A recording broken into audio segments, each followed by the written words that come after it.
name is Mike DeGino from Peak Performance Gym in Brazil, Indiana.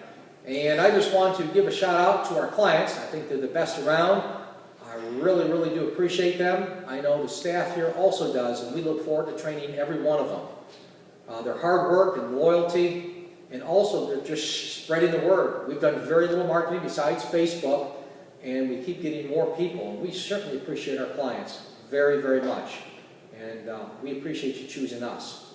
Well, I would also like to talk about two things. One, calories in, calories out. Meaning that whatever calorie you have, 100 calories of a Twinkie is the same as 100 calories of a sweet potato. And that is not true. Now, first and foremost, when you eat 100 calories of carb or fat, it takes about 5 to 10 calories for your body to actually break that down. I know there are individual differences, so you biochemists out there may tell me something a little bit different. Let's say about 10 calories for you to break that food down. Protein, 100 calories of protein takes about 30 to 50 calories to break down that protein. So the thermic effect of protein is much greater than carbs and fat. So a calorie is not just a calorie.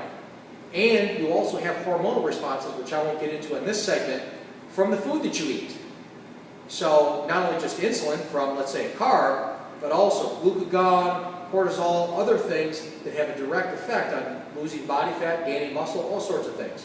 So a calorie is not just a calorie. I tell people it's the combination of foods, the frequency of your food, eating, the timing of your meals, all have a direct effect of what your results, how well you do, your body responds to it. And sometimes it's just you get a template going, how we think we should do it as far as your eating, and then things got to be manipulated. In any case, a calorie is not just a calorie. Your body responds differently to different types of foods you eat. The next thing I'd like to discuss is dangerous exercises. I heard this before, and I've heard older people, I used to train and I got hurt on this exercise or that. And I'm like, oh, okay, I'm sorry to hear that. But to be honest with you, there are no real unsafe exercises. Now I've seen a couple of crazy things which you don't ever do, but that's just because the individual doing them was crazy and you shouldn't be doing them. But the exercises here at Peak Performance Gym, none of them are dangerous in and of themselves. This is why an exercise may be dangerous. May be dangerous because the volume and intensity is too much, meaning a lot of volume, lots of sets and reps on something, and the person's form and technique just go in the toilet. Or you have too much weight on an exercise and they're not strong enough and they get hurt. Another thing is just the apparel that you use. I tell people to use Chuck Taylors when they lift. Why? There's no heel and they have great support and they don't rock. So when you bring your regular street shoes in, they kind of rock a little bit and you get that cushion. Well, it's not like we're jumping around, running around all the time. So Chuck Taylors are really a great shoe to weight train in. And that is also a safety issue.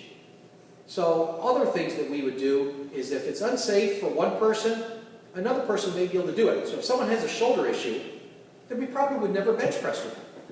Or limit the range of the bench press. I have a gentleman now that I'm training that he has some shoulder issues, but we really do a lot of rolling out, a lot of warm up before he bench presses because he wants to. And we use boards we stick on their chest and it cuts the range of motion. And so far he's doing very, very well and getting a lot stronger with no pain. So it's safe for him in that range. Basically, when it comes down to this, it depends on the person whether the exercise is safe or unsafe. So if something hurts the person, good, we'll go to something else. We don't have to do it.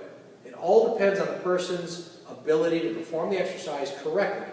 Not the exercise's fault. It's just it may not be a good exercise for that person in a given situation. I hope that helps, and I certainly thank you for tuning in. Thank you very much.